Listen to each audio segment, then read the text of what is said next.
Ya, silahkan perkenalan dulu. Saya mewakili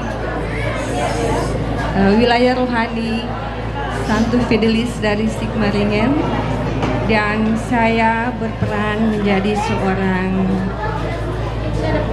Santa Teresa tua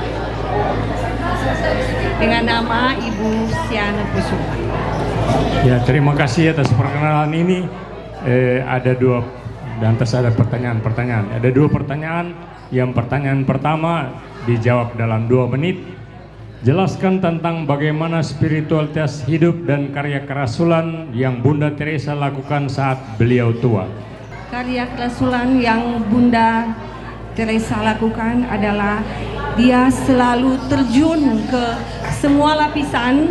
Dia tidak membeda-bedakan dia dari golongan-golongan tertentu, karena dari dalam hati dan Roh Kudus bekerja kepadanya.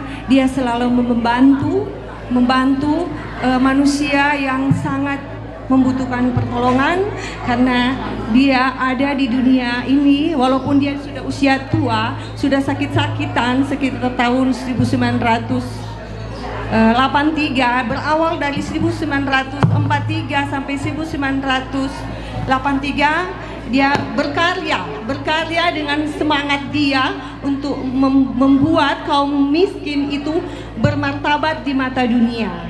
Kira-kira seperti itu. Terima kasih. Terima kasih.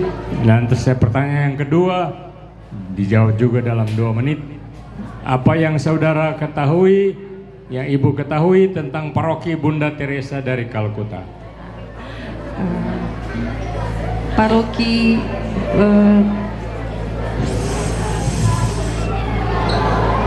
Santa Teresa dari Kalkuta itu awalnya dia berdiri tahun 13 Maret